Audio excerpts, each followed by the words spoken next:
Buenas tardes a todas y todos. Mi nombre es José Luis Cancio y les agradezco por haberse anotado en este trabajo, en esta puesta en escena que vamos a hacer respecto a investigación documental, tips y herramientas. ¿Okay? Me presento rápidamente para empezar lo antes posible. Espero que se ve y se escuche bien. Espero que se ve y se escucha bien, ¿no? Estoy en un aula de Jean Jaurès, que parece un loft, pero es un aula. Este, Creo que se escucha bien, ¿no? ¿Hay algún problema con el audio o no? Avísenme. ¿Se escucha? Buenas tardes, perfecto. Bien.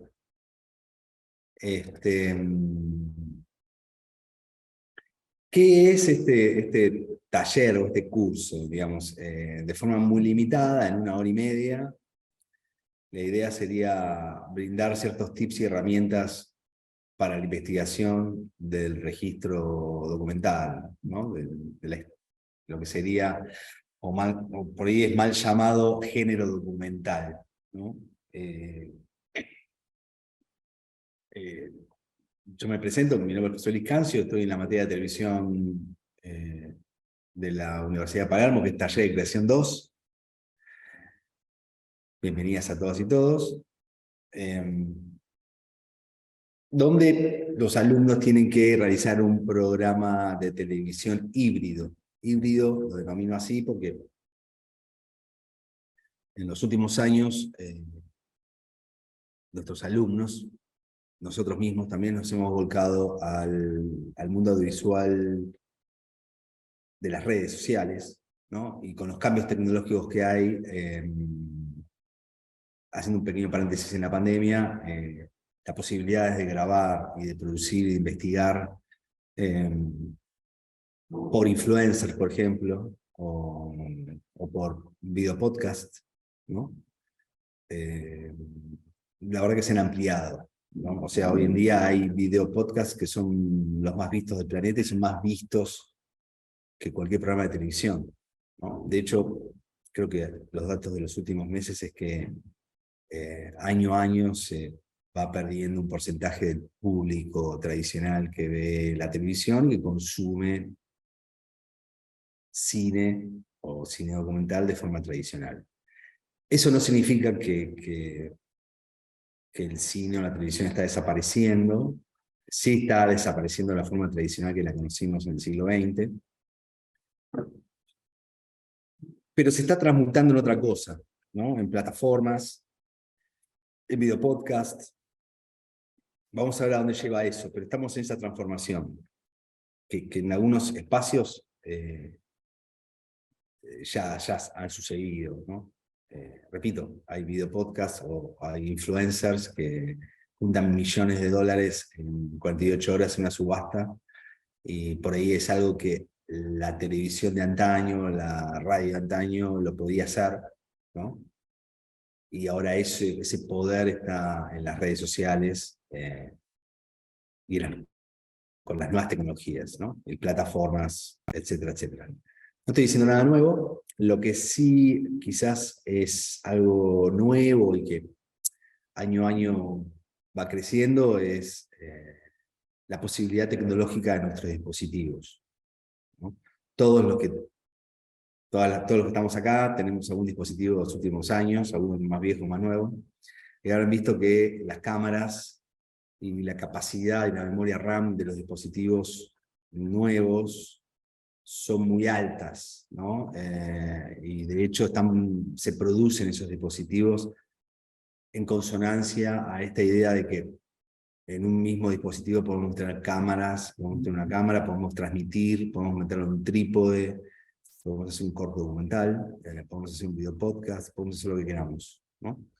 De hecho, a veces mucho mejor que muchas cámaras digitales de hace 15 años, ni hablar de eso. Con más calidad, inclusive, bueno, hay películas que hoy en día se están grabando con dispositivos, ¿no? Se graban en 4K. Dicho esto, los tips y las herramientas y narrativas de las que voy a hablar hoy van en consonancia a estos cambios. ¿Okay? Quiere decir, tips y herramientas para producir distintos registros documentales con los dispositivos que tenemos a mano, donde inclusive podemos llegar a editar el material con las nuevas apps o podemos instalarnos un programa gratuito en una máquina, pasar el material del teléfono, del dispositivo que usemos, a la máquina y editar ahí. E inclusive, repito, hay unas apps hoy en día que utilizan mucha gente que va, por ejemplo, a ver un espectáculo deportivo, musical o teatral, y ya esa app te edita el material, ¿no? ¿Cómo lo edita? Si lo edita como vos querés, con qué parámetros. Esa es otra discusión, que es un tip más tecnológico, pero la posibilidad existe. ¿Ok?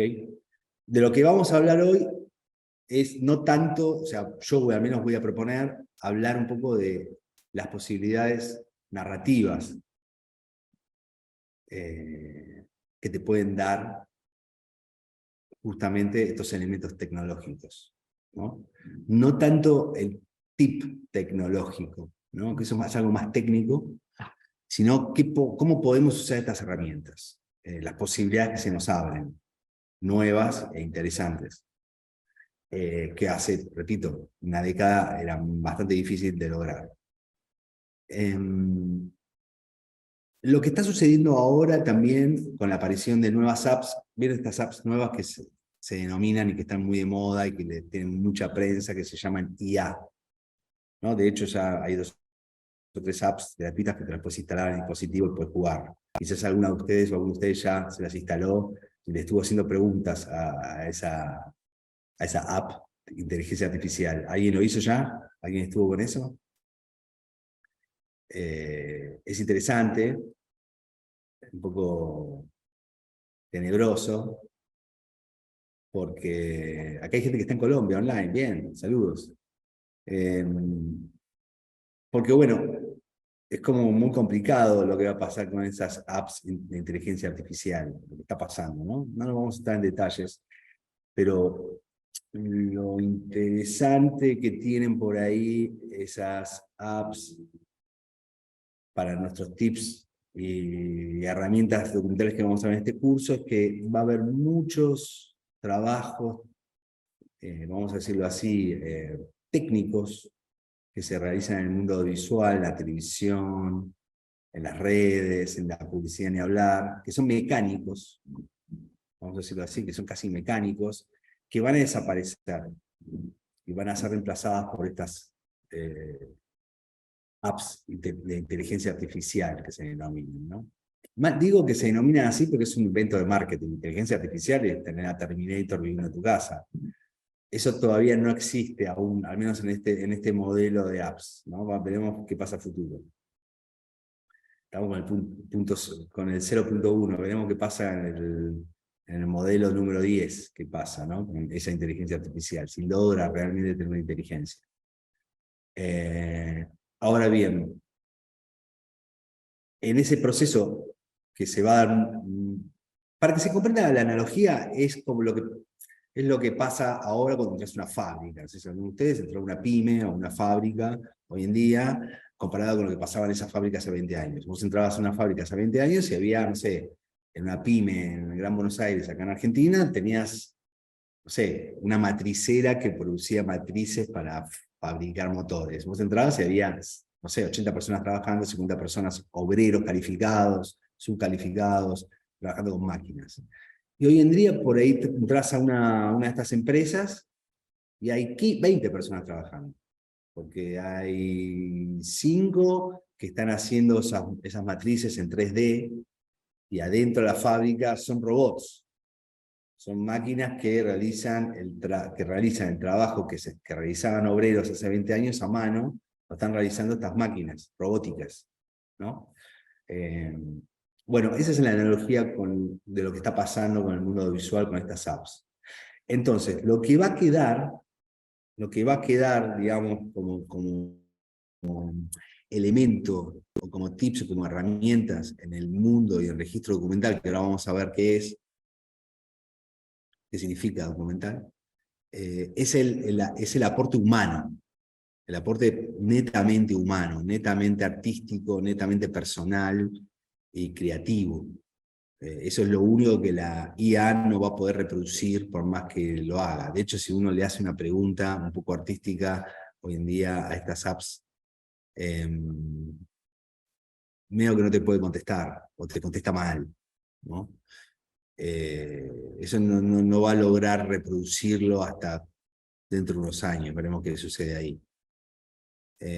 Entonces, lo que vamos a hablar hoy es de ese tipo de herramientas, ¿no?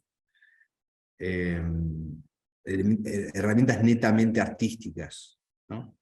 Voy a empezar a compartir imágenes. Un segundo.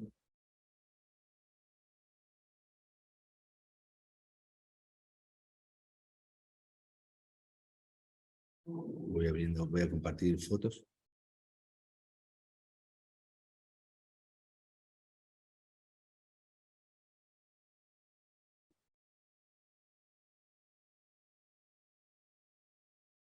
Segundo, ¿eh?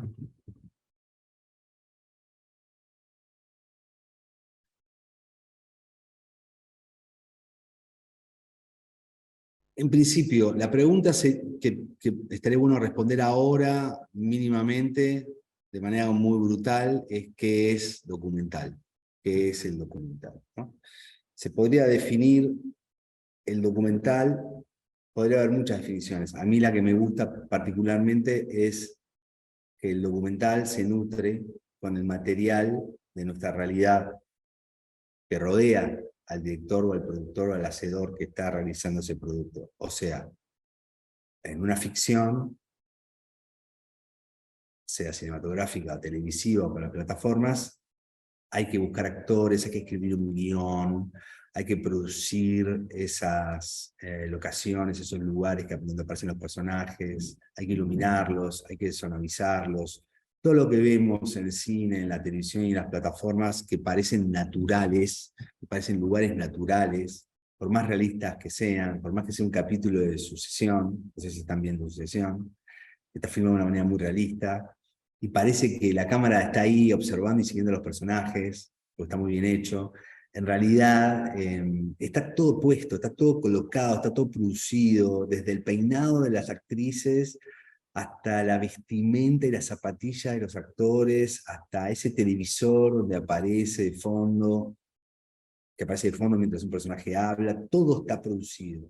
En cambio, en un documental se utiliza material puro, material realmente que nos rodean, lugares reales, personajes reales, ¿no?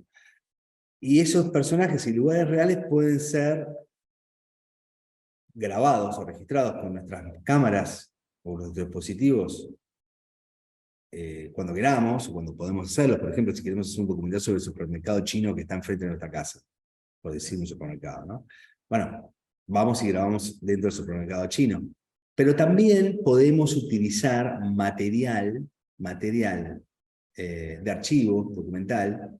El material de archivo documental se denomina a todo material fotográfico, de video o fílmico producido con anterioridad a nuestro producto, y ese material es apropiado por nosotros para hacer un cortometraje, una película o una serie, ¿no? Por ejemplo, hoy en día hay un montón de películas y sobre todo hay un montón de series documentales en las plataformas. True Crime, verán algunas ustedes porque están muy de moda. ¿No? Las series documentales True Crimes generalmente son crímenes, asesinos seriales, robos, ¿no? Un hecho violento, una toma de un banco, un secuestro, donde el director y el productor, la directora de la productora, encuentran un montón de videos o de registros de ese asalto, de ese crimen, por noticieros, por elementos personales de los propios protagonistas, porque sacaron fotos, porque grabaron en video, ¿no?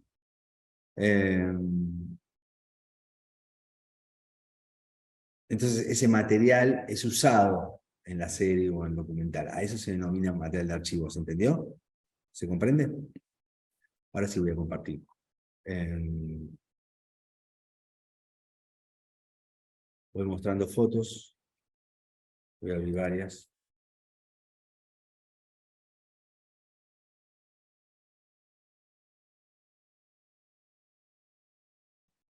Este es el logo, por ejemplo, siendo en esta línea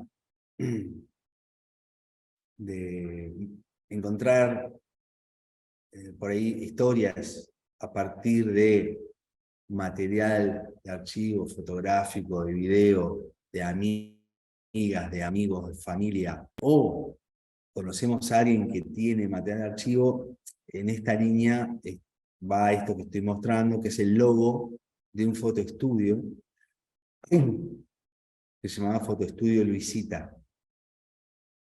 Un logo bastante antiguo, que era un fotoestudio donde todas las estrellas de la calle Corrientes durante varias décadas se iban y sacaban fotos para usar, ¿no? En las obras de teatro de la calle Corrientes, en las películas que trabajaban, o una especie de LinkedIn físico que se usaba antes, que eran unos CVs con fotos, ¿no? Y en este estudio iban todas las actrices y todos los actores de la calle Corrientes, y del cine argentino de la década de 60 y 70, iban a este estudio a sacarse fotos. La directora, la película documental argentina, dirigida, ¿no? Co-dirigida, un director y una directora, y la directora se encontró por casualidad, empezó a trabajar casualmente ordenando el material de esta señora, que ya era una señora mayor, y se encontró con un montón de fotografías que nunca habían visto a la luz. Que se habían vendido se habían puesto en la marquesina de algún teatro una o dos fotos, pero la mayoría de las fotos nunca habían visto a la luz y eran increíbles. ¿Okay? Sigo compartiendo fotos. Un segundo.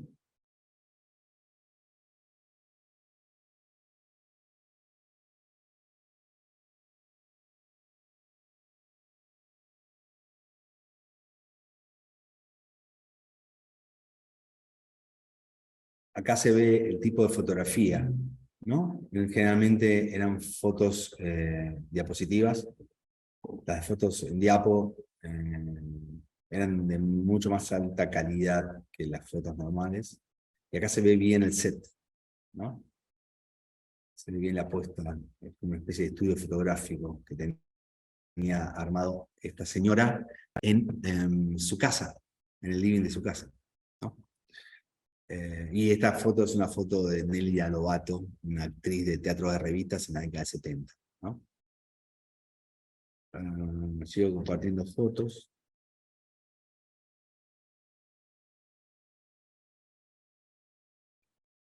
Bueno, hay fotos de estrellas, entre comillas, contemporáneas, un poco avejentadas en la actualidad, pero que en esa época eran más jóvenes, como Moria Kazan, ¿no? Esa es una foto claramente que Moria seguramente debe haber usado para un portfolio, ¿no? ¿Sí? Comparto otra.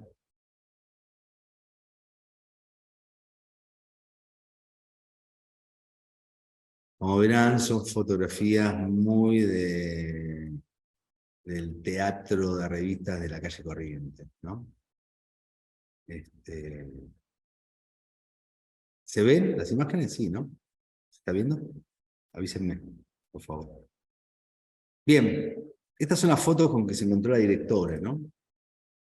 Eh, Comparto ahora el tráiler.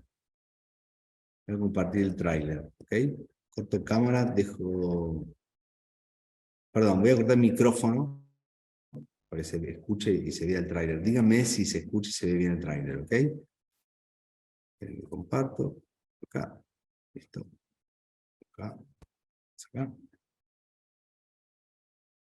Díganme si se escucha y se ve bien, ¿eh? A ver, espera, porque salís cortada justo. ¿Se escucha y se ve bien? Sí, se ve y se escucha bien.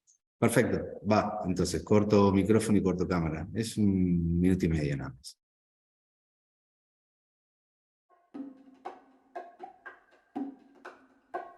A ver, espera, porque salís cortada justo. Sí, bueno. Yo no he conocido ser más luchador que Luisita. Lucha y lucha y no paró nunca de trabajar, nunca. Desde que tenía 12 años hasta ahora. Yo te digo, ella es maga con la foto. Con la máquina es algo que se ponían loca la gente con las fotos. Y ella ha tenido que tratar acá con la plana mayor, empezando por Atahualpa Yupanqui, Tita Merelo, Mariano Mores, Luis Sandrini. Lo sentaba y empezaba a buscarles el ángulo. Y le encontraba justo, oye, pero vos ves las fotos que tiene, no le ha fallado una. Mucho. Luisita, mi amor. Esta señora me sacó mi primera foto cuando yo empezaba. ¿En serio? La señora Luisita. Hoy con la computadora te lo hacen en segundos. Muy fuerte para mí esto. El asunto de la tecnología nos terminó. ¿Dónde está el chúquer? Me falta dulce para mí. Gracias. A mí le falta dulce. Ah, le pone chúcar. Es que le falta dulce. ¿Te gusta dulce a Está ella? muy simple. Bien, bueno, acá está el nombre de los directores. Si no vieron la película, creo que se encuentra todavía en Cinear, pueden verla en Cinear, la aplicación argentina, para los que vienen del exterior, creo que funciona. Bueno, y esta película que está codirigida, Sol, que es la directora, es la que se topó accidentalmente, empezó a trabajar con ella, ¿no? Creo que aparece inclusive grabada acá en un momento, es la que se ve viendo unos negativos. Pero bueno, eso desencadenó una idea de hacer un documental. Pero después, este es el tráiler, por supuesto, ¿no? No se ve mucho ni todo el material. Pero después surgió la idea de, bueno, pues ya estaba muy viejita la fotógrafa, tenía algunos problemas de salud. Entonces la idea era, bueno, ¿de qué se trata la historia? ¿Qué podemos hacer al respecto? ¿No? O sea, empezó a surgir la idea de, bueno, ¿qué historia contamos? Ahí está la directora. ¿Qué historia contamos? ¿No? Entonces la historia que empezaron a contar es que la trama del documental es para que sea, digamos, encontraron una trama para que funcione como una excusa. Entonces esa fue un poco la búsqueda y la herramienta o el tip que implementaron los directores. Es cómo podemos transformar esto en un documental que dure 1 hora y 5 minutos, que sea interesante para el público. Entonces, lo que se le ocurrió a la directora es, bueno, no, tenemos que grabarlas a ellas, significa a la fotógrafa que visita, que es ella, que es esta que se habla y conversa acá con Moria Kazan, con su hermana que vive con ella, con sus amigas, ¿no? Acá está con su hermana, con sus perros, sus gatos, todas sus fotos, ¿no? Grabarlas con sus amigas, que algunas amigas eran ex vedettes de la calle Corriente, que iban 1 vez por semana a su casa a comer tortas, ¿no? Cosas dulces, con chúcar y con sidra, ¿no? Cosa un poco espantosa, pero bueno, es un poco lo que se comía. Me falta dulce para mí.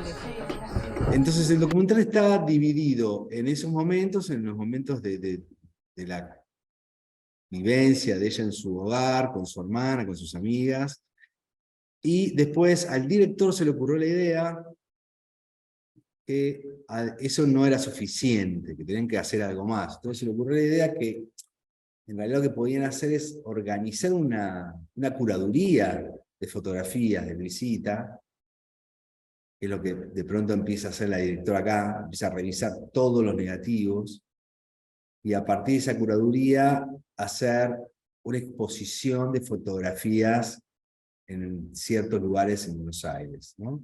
Y organizar una exposición fotográfica en la sala de fotografía del Teatro San Martín, no sé si la conocen, ¿no? Ahí abajo de ese edificio en la calle Corrientes, donde está también la sala de Lugones.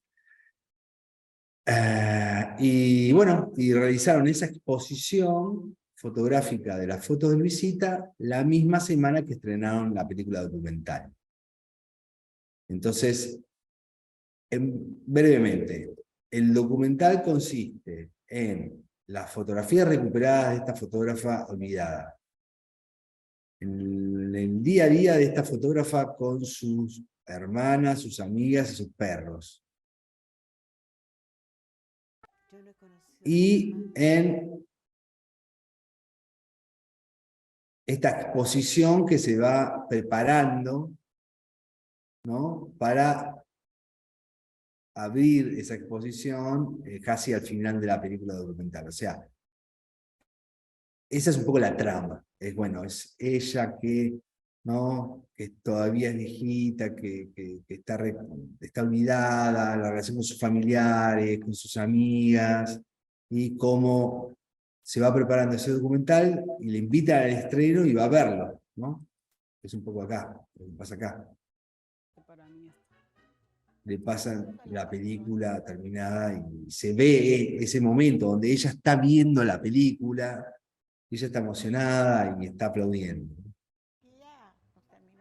Bueno, quiero decir, acá estoy ejemplificando, lo que voy a hacer durante esta clase es ejemplificar tips y herramientas con elementos concretos. En este caso, me parece que es interesante porque ninguno de estos dos directores tenía experiencia dirigiendo documentales, ni Sol ni Hugo, ¿no? Y bueno, se toparon con todo este material y había que hacer un trabajo técnico, ¿no? Un trabajo de sacarle fotos a las fotos. Esta es Susana Jiménez, justamente. No sé si alguien la descubrió. Bien, perfecto.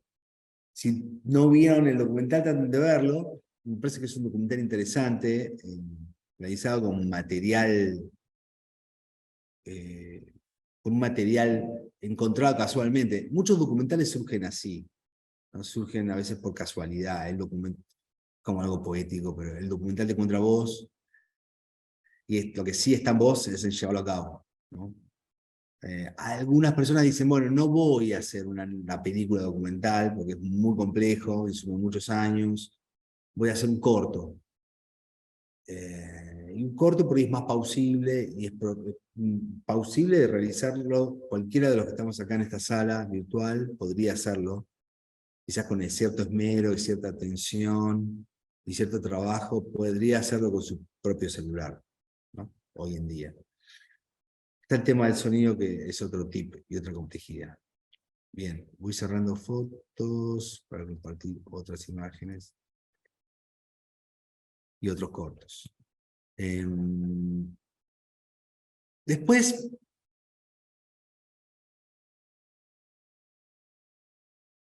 volviendo un poco al origen o a la definición del documental, el documental es bastante antiguo, en el sentido de que las primeras imágenes documentales del mundo que nos rodeaba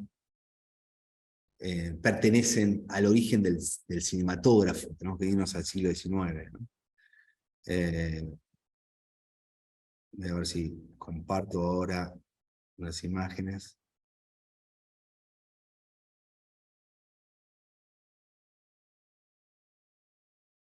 El origen del cine, para los que lo saben y los que no lo saben, data, ¿no?, de 1895.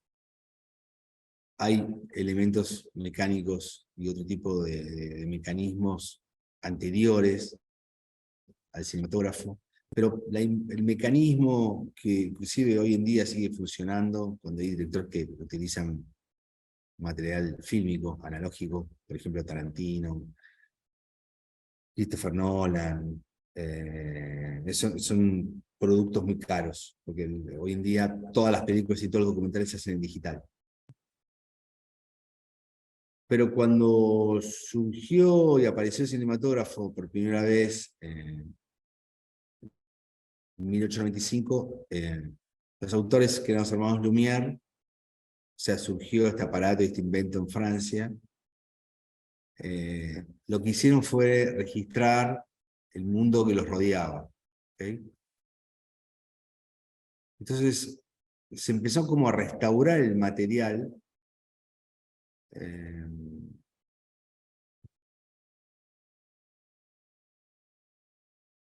El material de 1895 se empezó a restaurar, a cuidar. Restaurar significa que se tomaba ese negativo muy antiguo, se lo recuperaba, se lo pasaba a un celuloide nuevo, ese material se pasaba a una computadora y se digitalizaba y se mejoraba en la velocidad, la calidad del material, ¿no? Lo que vamos a ver es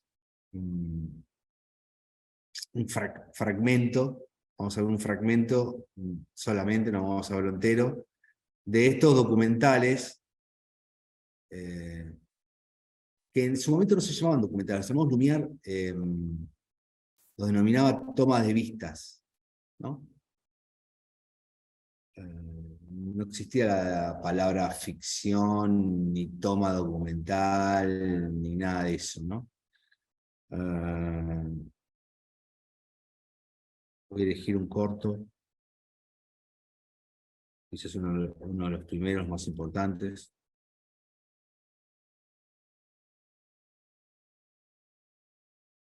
Ahí va, comparto. Vamos a ver lo que vamos a ver es un cortometraje de los hermanos Lumière, grabado en 1895, en 4K, restaurado en 4K, se encuentra dentro de un documental que se llama Lumière y compañía, que fue una empresa que produjo este documental para recuperar el material de estos ingenieros, empresarios, artistas de 1895 franceses, ¿no? Entonces vamos a ver un corto, que quizás es uno de los más famosos, que se llama Obreros saliendo de la fábrica, y vamos a ver algo muy particular de este corto, algo que se encontró recientemente. Repito, esto no es historia del cine, aunque se toca con eso, pero ¿por qué estamos hablando de esto? Porque estas son las primeras imágenes documentales. Las primeras imágenes documentales datan justamente de las primeras imágenes cinematográficas. Por lo tanto, el registro documental es más antiguo que la ficción. O sea, cuando los Lumière filmaban todos estos cortos, no existía la ficción. No existía el Star System, no existía la televisión, no existía la radio, no existía las salas cinematográficas, no existía nada. De hecho, esta proyección, los hermanos Lumière la hacen en un bar en París. Alquilan un bar para hacer esta proyección, invitar periodistas y gente, ¿no? Creo que la locación existe todavía, existe en París, uno puede ir a visitarla, hay una placa en la entrada, pero ahora es una tienda Gap. Entonces es curioso, ¿no? Esta es una tienda Gap y en la entrada te dice, este es el primer lugar donde se proyectó la primera imagen cinematográfica, ¿no?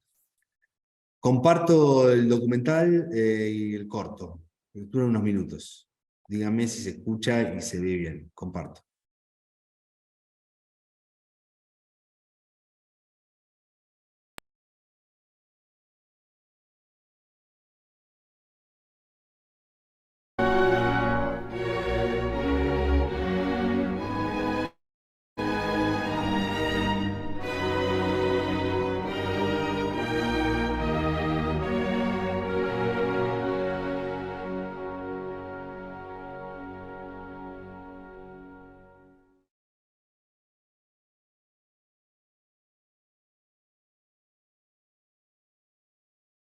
¿Se ve y se escucha bien? Bueno, se escuchaba hasta recién, ¿no? Ahora se va a empezar a escuchar.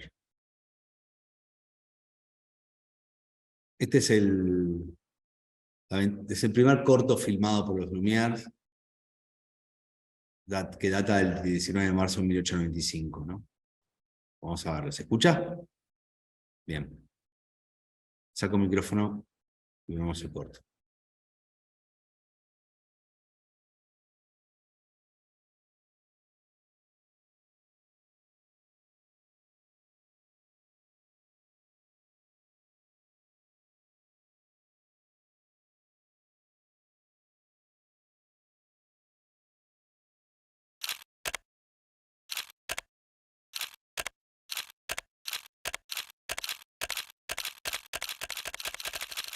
Un jour de mars 1895, aux alentours de midi, les portes de l'usine Lumière de Lyon s'ouvrent. Devant elle, une nouvelle invention, le cinématographe. Il est posé sur le trottoir d'en face. Que dit Lumière ce jour-là? Allez-y, action. Aucun témoignage, aucune archive. Mais c'est le geste inaugural. Les femmes sortent, puis les hommes. Personne ne regarde la caméra, sauf de façon furtive. Longtemps, ce film fut désigné comme le premier d'entre eux. Mais ceux qui assistèrent à la première séance évoquaient la présence d'une voiture à cheval. Qu'importe, il fallait un premier film, ce fut celui-là, la sortie des usines Lumière.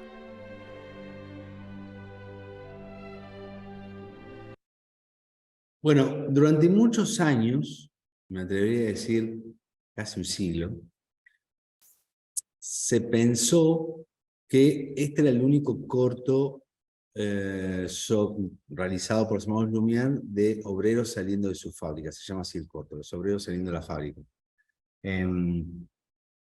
Que al mismo tiempo es la primera publicidad, porque es un corto que filma la salida no de cualquier fábrica, sino de la fábrica de ellos, ¿no? Así que oficia también como la primera publicidad de la historia. Pero lo que dice acá la voz en off, que yo puse el subtitulado traducido al español de YouTube, que a veces funciona bien, a veces no, no sé si se entendía que lo que estaba diciendo la voz en off, el locutor que está hablando, que es el director de Cannes, ¿no? El director de Cannes es el que oficia el Festival de Cannes, ¿no? Es el que oficia como hilo conductor en todo este documental, que data del 2016, se llama Lumière, está colgado en alta resolución en YouTube, así que pueden verlo. Lo que dice este señor es que había comentarios escritos de personas que habían visto este corto, pero recordaban ver un carro empujado por caballos que salía de la fábrica. Y no coincidía con el corto. En el corto no había ningún caballo saliendo con ningún carro, ¿no? Entonces, durante años hubo una sospecha de que había más cortos, ¿no? De esta misma situación. Lo cual es extraño, o era extraño para los investigadores, porque justamente los cortos de los hermanos Lumière se caracterizaban por ser muy realistas, muy lo que hoy en día se denomina documental, pero en esa época no existía esa palabra. Hasta que pocos años antes del estreno de este documental se encontraron estos cortos. Jusqu'au jour où on en trouva un autre. Et cette version serait-elle aussi le premier film? Cette vue Lumière est plus fragile, mais le cadre est identique, et tout ressemble au précédent. Quand il invente le cinéma, Lumière invente aussi le remake. Mais regardez, l'ombre sur le sol est formée par un soleil qui n'est pas au zénith. On serait bien en mars. D'ailleurs, les gens sont habillés beaucoup plus chaudement. Et qu'est-ce qui arrive à la fin du film? Une voiture à cheval.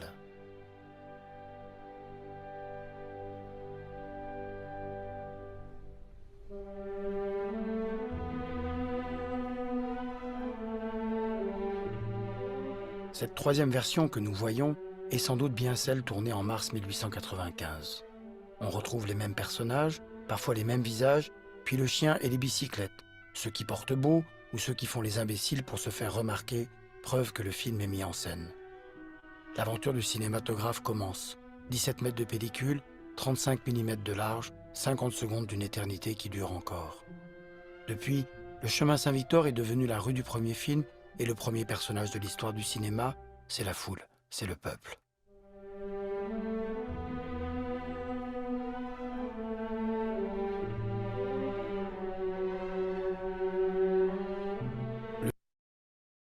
Bueno, ¿qué es lo interesante de esto? Bueno, primero hay un trabajo de investigación, hay un tip. Durante décadas no se encontró este material, solamente se había encontrado un solo corto. De casualidad se encontraron estos últimos dos cortos, ¿no? Lo cual llevó a repensar toda la forma en que filmaban los hermanos Lumière. ¿Qué es lo que se dice la voz en off, que con muy mala traducción, pero lo que podemos deducir nosotros como espectadores que no puede servir como tips, que al mismo tiempo es paradójico, y también nos sirve para definir qué significa el registro documental, qué es el documental y qué es la ficción. A veces pensamos que el documental es algo 100% real y la ficción es 100% falsa.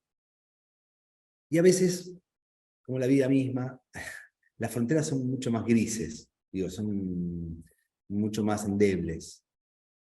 ¿Qué es lo que encontraron los investigadores que ya sospechaban respecto a este corto de los obreros saliendo de la fábrica? Se dieron cuenta, al ver 3 cortos, que en realidad los hermanos Lumière estaban dirigiendo a sus obreros. ¿Qué significa esto? Significa que pusieron la cámara, hablaron con sus obreros y dijeron, a ninguno se les ocurra mirar a cámara. ¿No? A ninguno. Una situación muy común en fines del siglo XIX, cuando apareció el cinematógrafo, que la gente miraba a cámara. La gente es muy... era bastante chusma, vamos a decirlo así, en términos rioplatenses, bastante egocéntrica, y le gustaba mirar a cámara, ¿no? De hecho, era un fenómeno que ocurría con la televisión hasta hace 20 años, 15 años, cuando empezamos a tener todos cámaras y todos celulares, ya ninguno mira el teléfono porque todo el mundo está grabando en el teléfono, ¿no? Ridículo. Pero digo, entonces, hay 3 opciones, 3 cortos diferentes, y claramente los hermanos Lumière decidieron quedarse con uno, ¿no? Y en los 3 cortos,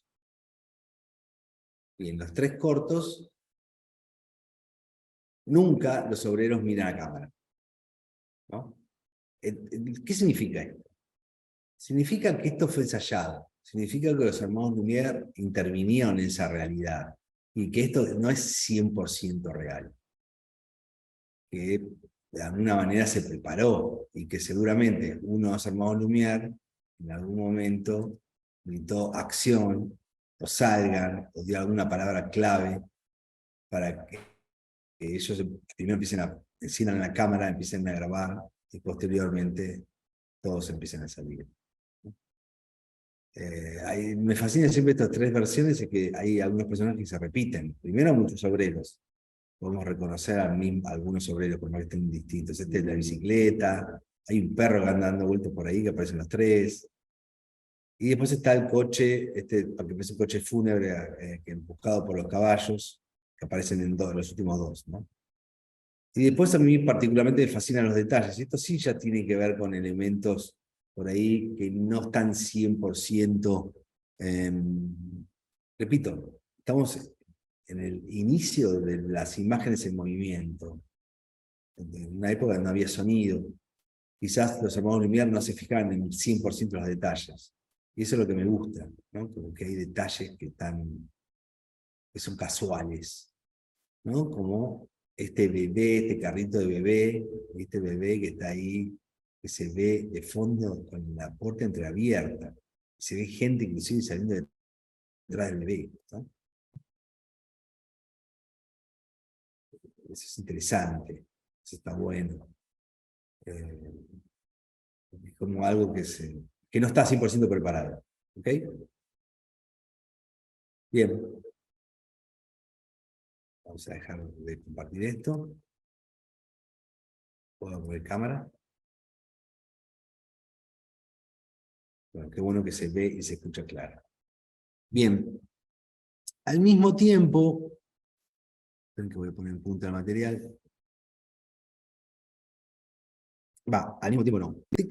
Un poco tiempo después, lo que vimos recién es fines del siglo XIX, pero en muy poco tiempo,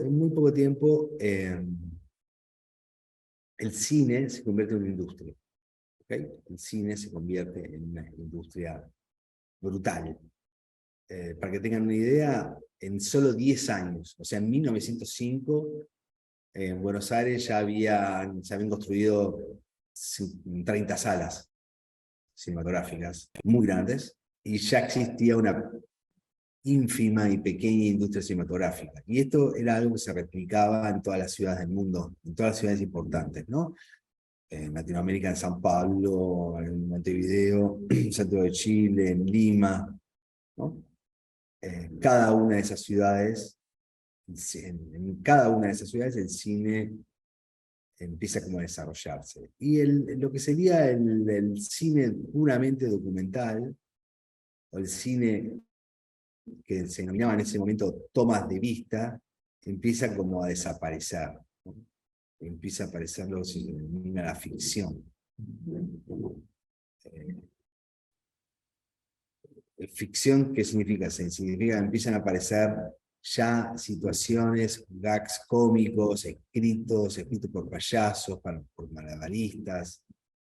Empieza a aparecer un universo más relacionado con el teatro que con la vida real. E inmediatamente cuando el cine se convierte en industria, y ese cine documental y de ficción se convierte en industria, aparecen los nuevos directores, nuevas tendencias, nuevas corrientes que empiezan a proponer distintos tips, ¿no? Distintos tips. Lo que voy a mostrar ahora es un fragmento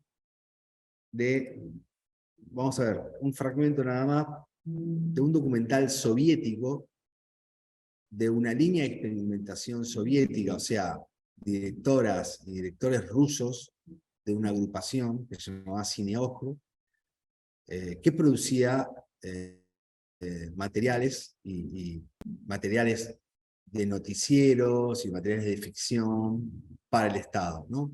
Para el Estado revolucionario soviético. Ahora bien, este director se llamaba Siga Bertov y su esposa armaron un grupo universitario, se llamaba Cine Ojo, que proponía romper con los cánones de la ficción y de los noticieros, ¿no? Estamos hablando de ya fines de la década del 20 del siglo XX, o sea, 1928, 27, 26. Y la propuesta de ellos era futurista, porque ellos eran futuristas, se denominaban artistas futuristas. La propuesta de ellos era la siguiente: ellos decían que la cámara iba a terminar siendo, o tenía que ser, una extensión del ojo humano. Que en el futuro todos nosotros íbamos a tener cámaras y íbamos a poder grabar lo que nos sucedía día a día, hora a hora, minuto a minuto. Y eso iban a ser películas, y con cortometrajes y largometrajes. Fíjense cuánta razón tenían, porque es básicamente lo que está sucediendo ahora. Lo que voy a pasar ahora es un fragmento de una de sus películas que se llama El hombre de la cámara, restaurada también en 4K, proyectada en un cine en París hace 3 años, en un cine llamado Le Clé, en La Llave. Es una agrupación, una asociación cinematográfica parisina, y reinterpretaron la banda musical, o sea, porque estos directores soviéticos hicieron el documental y escribieron una partitura para el documental. Estamos hablando que todavía el sonido estaba en los albores. El sonido aparece en 1929, 1930, y en los documentales mucho después. Pero ellos habían realizado una partitura musical para proyectar con la película. Entonces, en esta proyección realizada en París hace unos años, se pasó una copia restaurada por un músico electrónico que reinterpretó la banda musical. Eso es lo que vamos a compartir. ¿Okay? Comparto ahora unos minutos. Díganme si se escucha y se ve bien. Voy a hacer esta pregunta todo el tiempo, les pido disculpas. Vamos a hacer un fragmento de El hombre de la cámara, y el director se llama Siga Bertov. ¿Ok?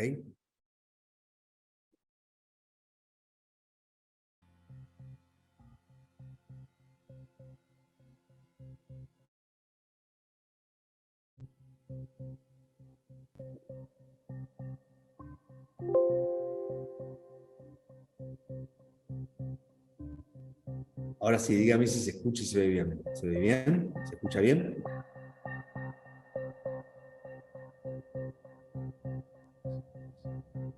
¿Sí?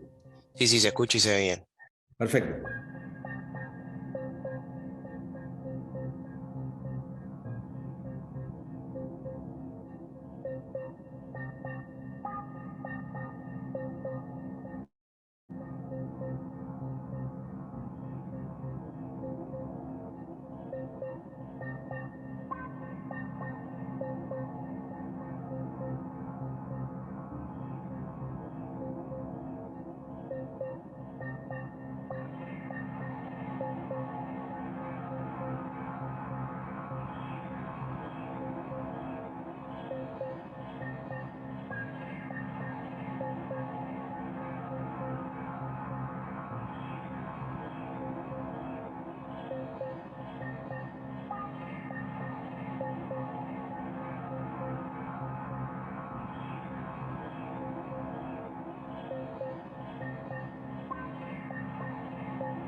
Bueno, este documental que se estrenó en 1929 en todo el mundo, un documental experimental, imagínense a nuestros tatarabuelos viendo este documental, o sea, acá en Argentina, en la calle Corrientes. Yo accedí a las publicaciones de la fecha de estreno de este documental y se estrenó con una película comercial.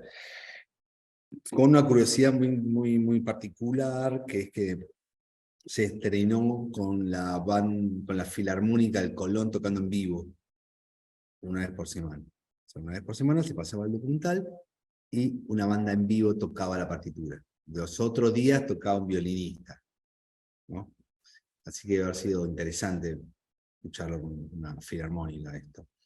Este Siga Bertov, el fotógrafo, el camarógrafo que aparece con la cámara, el hombre de la cámara, es el mismo director. ¿Okay?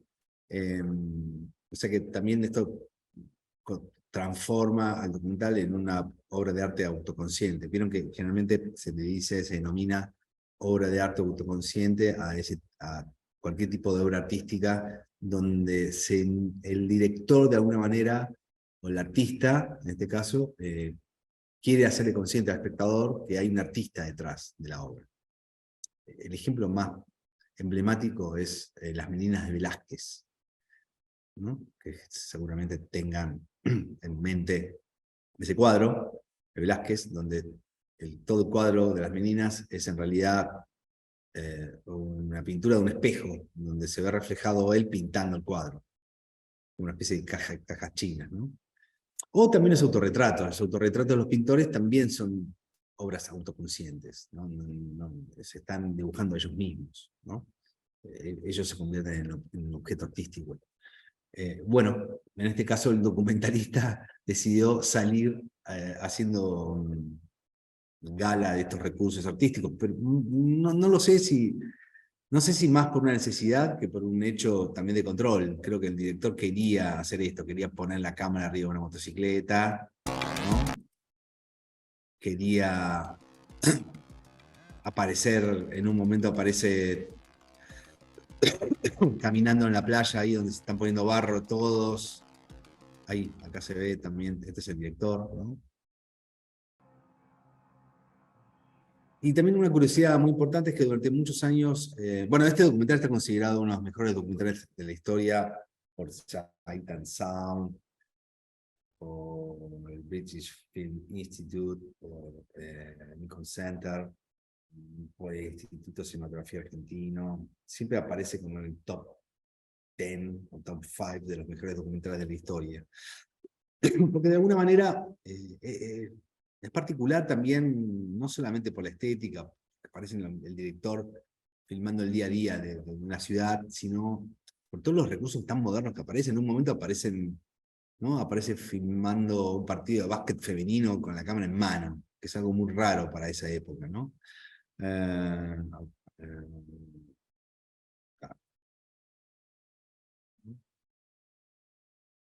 Acá, esto. Y después, algo interesante, que también detalle, también que nos sirve para los tips o para las cosas que podemos hacer hoy en día. Todas las cuestiones de género son muy importantes en cuanto a la visibilidad. Quiere decir, el género que se escapa de alguna manera de la cosa heteropatriarcal, vamos a decirlo así, donde la mujer o otro tipo de sexos tienen más relevancia, o mostrar ese tipo de género que durante muchas décadas no tuvo visibilidad. Eso me parece más interesante.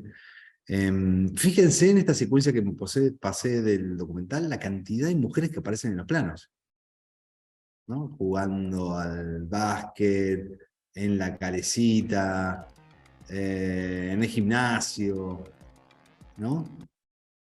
1929, ¿eh? O sea que esto se filmó en 1928, hace casi 100 años. Y yo creo que esto está relacionado con la esposa de Siga Bertov, que se llamaba Elisabetta Svilova, vamos a decirlo así, me puso un nombre muy bueno, que era la editora, era la persona que compaginaba todo este material, que era casi la directora real en las sombras. Durante mucho tiempo estuvo como eclipsada por la fama de su esposo, que era el director, pero la verdad que ella era un poco la que proponía qué cosas grabar, dónde filmar, qué personajes. Llegaba a aparecer ella aparece también delante de la cámara muchas veces, pero a diferencia de su esposo, que su esposo es totalmente reconocible porque aparece caminando con la cámara, es el hombre de la cámara, ella aparece en distintas situaciones, arriba de la calecita, en el gimnasio arriba de esa máquina que parece como un caballo mecánico. Propone cuestiones estéticas, propone el uso de la cámara lenta, ¿no? En muchos planos. Es una gran innovadora. Esta es la esposa de Siga Bartol, es la editora de la película.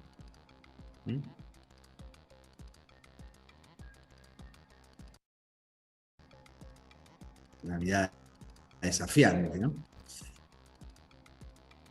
Y divertida. Entonces se divirtieron bastante haciendo esto, ¿no? Y la restauración en 4K y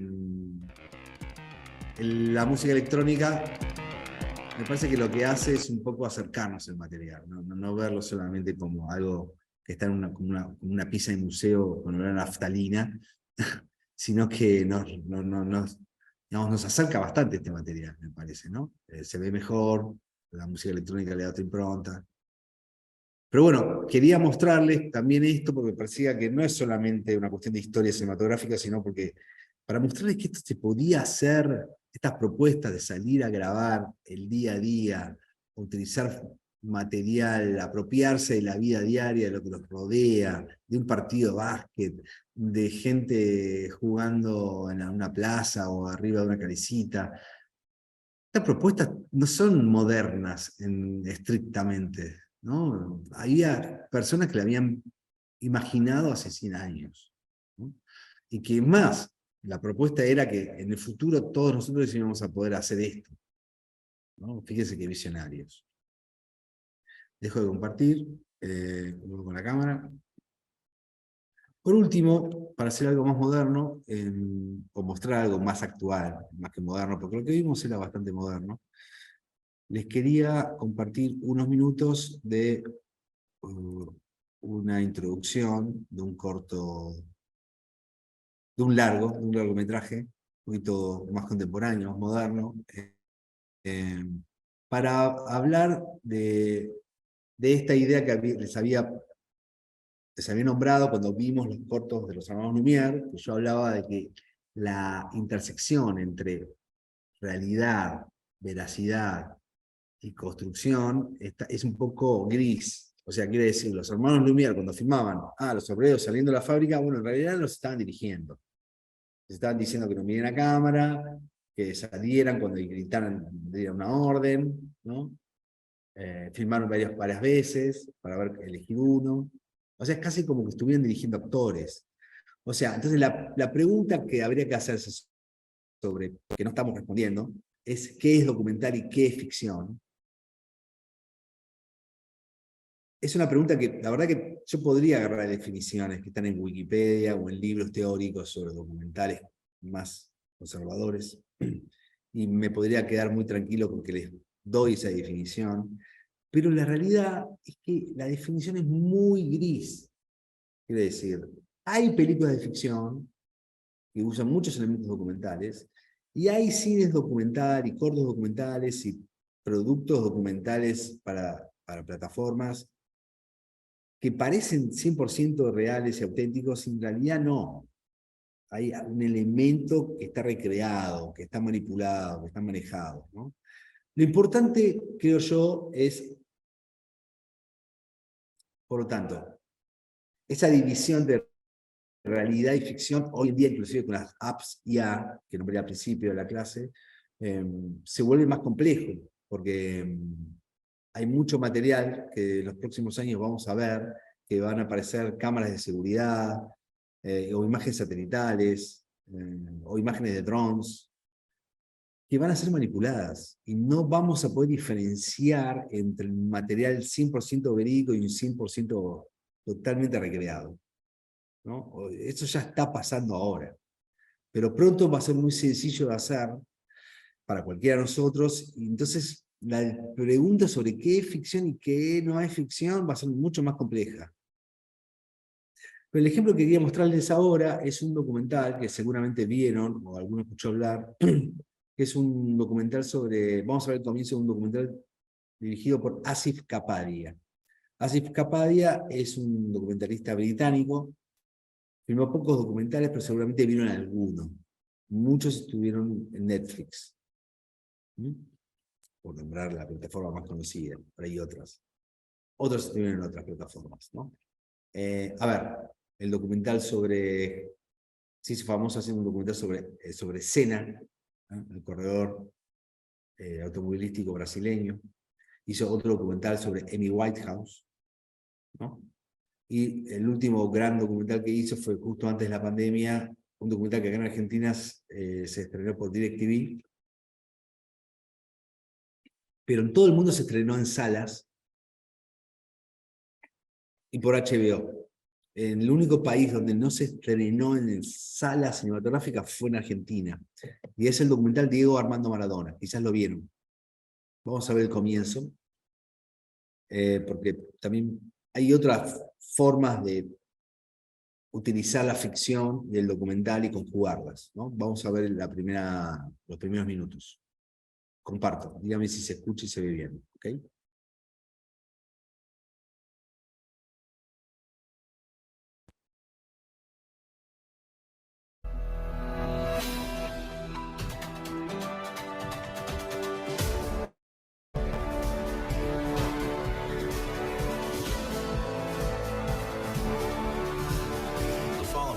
¿Se escucha y se ve bien? Sí. Perfecto. Presentation of HBO Sports.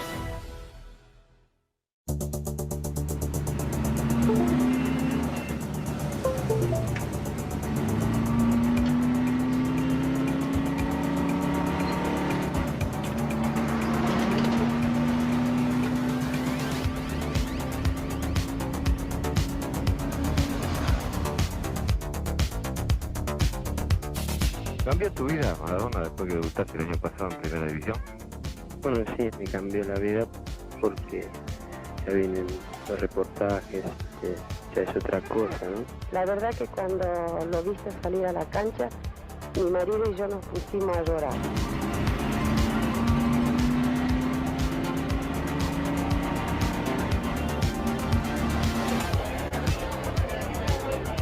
¿Qué piensa cuando se dice que es el sucesor de Pelé? Ahora, yo quiero ser simplemente Maradona, yo no quiero ser ni sucesor ni el segundo Pelé. Yo quiero ser simplemente Maradona. Ahí va el cambio, buscando la atención, no dejó solo, Maradona solo arco, por le va a pegar, golazo, le va a pegar,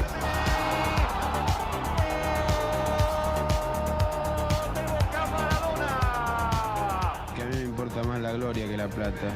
O sea, yo voy a seguir jugando para Boca porque sé de que Boca me necesita. Marcando tercero para el arquero.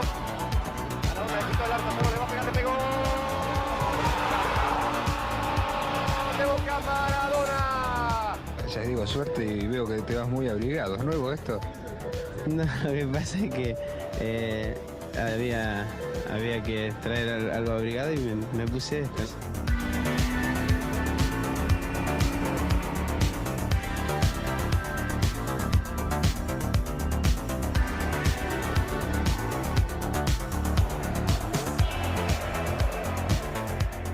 Que jugar en la selección nacional es todo para un jugador, no hay más. Sigue Maradona, por el mediodía Maradona, quiero Maradona. Maradona es realmente un gran jugador, tiene calidad, tiene todo, mas não está com sua formação ainda psíquica preparada para aguentar tanta responsabilidade.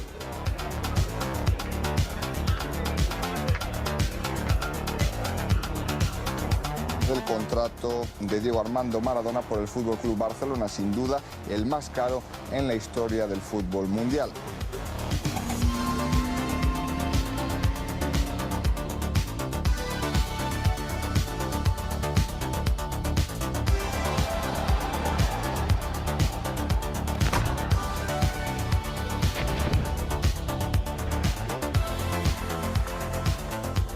causés à la cheville de Maradona sont importants. Fracture avec arrachement des ligaments.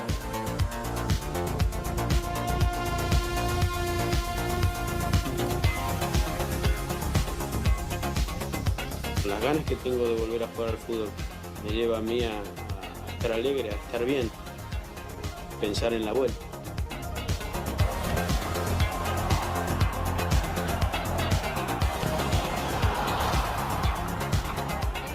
¿Tan sorprendido a declaraciones de tu presidente de la vida nocturna de Diego Armando Maradona? Eso no me interesa. Por más que digan lo que digan, yo voy a salir cuando yo quiera. Futbol Club Barcelona vol afirmar que no té cap intenció de procedir al traspàs de Diego Armando Maradona.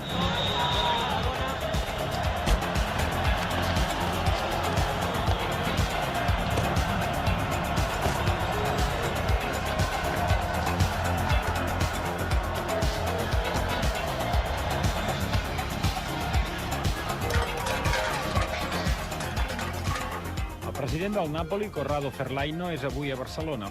La seva intenció és endur-se Diego Armando Maradona a jugar la temporada vinent a Itàlia. Voici ce qu'on a vu à Naples dès qu'on a appris que Diego Maradona allait jouer dans l'équipe locale la saison prochaine. Naples est en pleine crise financière avec des dettes énormes. La ville la plus pauvre d'Italie est peut-être l'une des plus pauvres d'Europe, engage donc le joueur le plus cher du monde.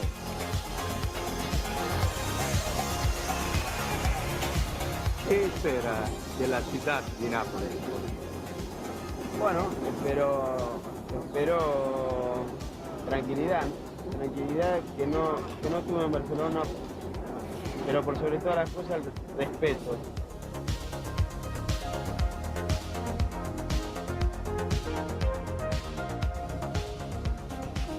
Cuando vos entras a la cancha, se va la vida, se van los problemas, se va todo.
Vi avverto che se vi avvicinate annullo la conferenza stampa.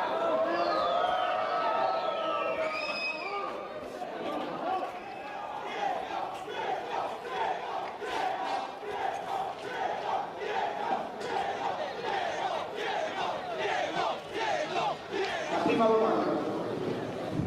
Io vorrei sapere se Maradona sa che cosa è la camorra e se lui sa che i soldi della camorra qua sono dappertutto, anche nel calcio. Bueno, por acá, ¿por qué mostré toda esta introducción de casi 8 minutos después de los títulos? Primero por cómo está contado, cómo utiliza el material el director para contar el principio y focalizarse y mostrarnos qué nos va a contar. Todo el documental va a cubrir el periodo de Nápoles, que es el periodo de gloria de Maradona, digo Armando Maradona, de 1984 a 1992, 91, 92. que es el periodo donde gana todos los scudettos con Nápoles, convierte a Nápoles digamos, el equipo más pobre de Europa en un equipo competitivo y ganador. Y es el periodo también del Mundial 86 y el Mundial 90, donde con la selección argentina sale campeón del mundo y subcampeón.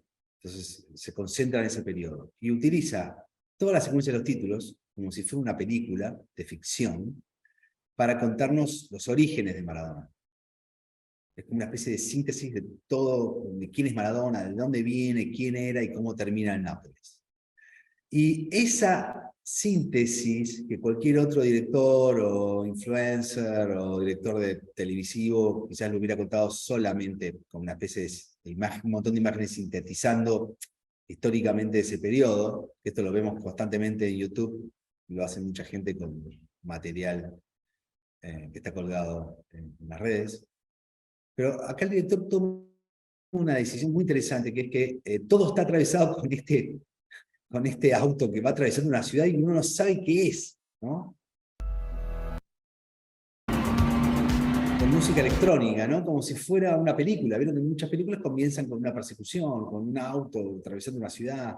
Entonces, narrativamente es interesante, ¿no? ¿Quién es? ¿Qué es este auto? ¿Qué ciudad es? ¿Qué está pasando? Y recién lo entendemos después de los títulos. Esa imagen corresponde a Maradona llegando al primer día, después de firmar el contrato con el Nápoles, en su primer día de presentación en el Estadio de Nápoles, ¿no? Es Maradona mismo llegando a ese lugar. Eso es una decisión narrativa del director, es una decisión de contar, ¿no? De cómo contar ese origen de Maradona de una forma cinematográfica que parezca una historia de ficción, ¿no? Es cómo articular un material totalmente real y auténtico como si fuera una película de ficción, ¿no? Y al mismo tiempo, en 7 minutos, o en 6 minutos, contar, no sé, 8 años del personaje, ¿no? Sintetizar años del personaje antes de su llegada a Nápoles. Es un trabajo arduo y muy complejo que está invisibilizado en esta secuencia de títulos. Al mismo tiempo hay una serie de tips de producción documental que son interesantes en esta historia. No quiero aburrirlos, pero Asif Kapadia estuvo detrás de este material. El material que me refiero es el material de la conferencia de prensa, todo el material que está compuesto, casi todo el documental, el material que corresponde al automóvil, el automóvil que va cruzando la ciudad. Todo este material correspondía a un material del antiguo manager de Maradona, que había contratado unos camarógrafos para que lo sigan durante 24 horas, todo el tiempo, para hacer una película para televisión. Ese material, finalmente, Maradona cambia de manager, el manager se queda con todo ese material, y queda guardado, inédito, durante años. Asif Kapadia se entera, junto con su productor, que ese material existe, y está durante años y años y años, 4 años, básicamente, tratando de negociar para poder ver el material, hasta que lo logró, ¿no? O sea, fue casi como una especie de búsqueda al estilo de Indiana Jones, de los cazadores de la arca perdida, ¿no? Detrás del santo grial. Él sabía que existía ese material y tardó años en acceder y otros años más en comprarlo. Pero cuando lo vio, se dio cuenta que había encontrado algo increíble. Detalles interesantes en el documental, de tips. De pronto el director descubre que este guardaespaldas que está detrás llevando a Maradona, el primer día que llega al San Paoli, que ahora se llama Estadio Diego Armando Maradona, este guardaespaldas,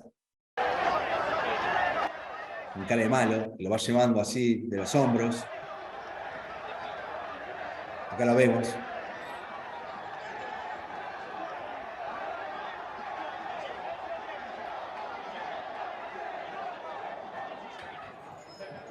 Posteriormente se descubre, digamos, se muestra inclusive en el documental, que es uno de los jefes de la camorra,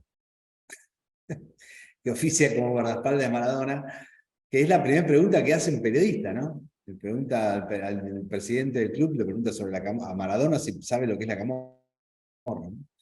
Es interesante, digo, son detalles. Bien, por último, ya algo que oficie y que les sirva como tips y como herramientas para hacer documentales.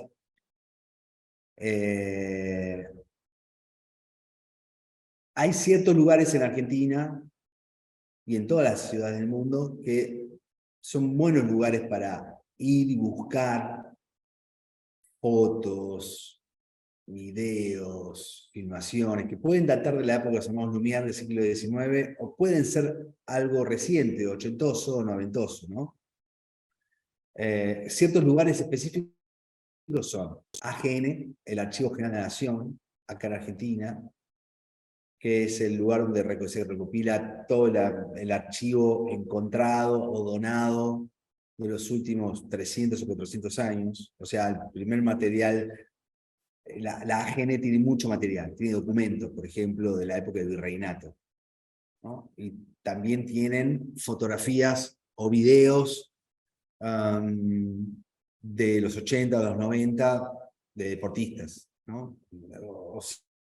Ese es el arco bastante genérico que tiene AGN en su poder. Mucho de ese material es de acceso, el 100% es de acceso público. Hay un material muy antiguo que ya ahí hay que ser investigador para entrar. O sea, para hacerte sacar el carnet de investigador hay una serie de requisitos. Pero si te interesa acceder a eso, podés lograrlo, ¿no? Con ciertos parámetros y requisitos administrativos. Después están las bibliotecas nacionales, la Biblioteca Nacional de Buenos Aires. Mariano Moreno también es un lugar que tiene un gran acervo fotográfico, partituras, musicales, libros, revistas, fotografías. La verdad que también es un lugar impresionante. Después están las hemerotecas y bibliotecas del Congreso. El Congreso de la Nación tiene una hemeroteca y una biblioteca muy interesante. La biblioteca tiene varios, está subdividida en sectores. Hay un sector de libros prohibidos. La biblioteca del Congreso tiene un sector que está compuesto por libros que fueron prohibidos, que hicieron que ser quemados, y están compuestos por gente que los guardó en el exilio, los enterró. Eso es interesante. Y después, las provincias también tienen sus bibliotecas propias, no tan enriquecidas, a veces depende de qué provincia sea, pero también disponen de algún material. Los museos nacionales y provinciales también, ¿no? Tienen a veces material. Por ejemplo, el Museo Histórico Nacional, que es un museo que quizás lo conocen, queda en el Parque de Sama. No solamente que se encarga, es uno de los primeros museos que se hicieron acá en Argentina. Hay mucho material por ejemplo, del ejército, del ejército argentino, de la guerra del Paraguay, ¿no? Está el sable de San Martín, por ejemplo, que una vez fue robado, después se encontró y volvió a estar en el museo. Pero en ese museo, por ejemplo, tienen las primeras fotos bélicas de Latinoamérica. Eran daguerrotipos y fotos, dos tipos de formas de sacar fotografías, de la guerra del Paraguay, ¿no? Fue la primera guerra tecnológica en Latinoamérica, donde había armas a vapor, ¿no? Barcos a vapor, globos, tecnología de punta para ese momento, y también se llevaron fotógrafos para registrar, ¿no? O sea que hay distintos lugares donde hay acceso a ese material, se puede ver.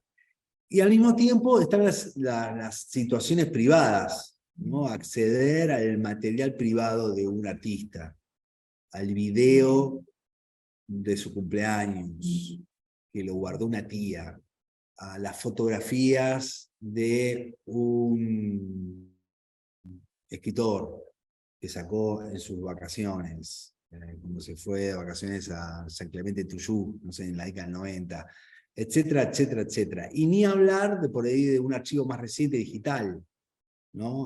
Un crimen, un documental sobre un crimen, ¿no? Y que todo ese material está hecho esté producido con cámaras de seguridad o con material propio hecho por los mismos asaltantes o por las personas que estaban siendo secuestradas.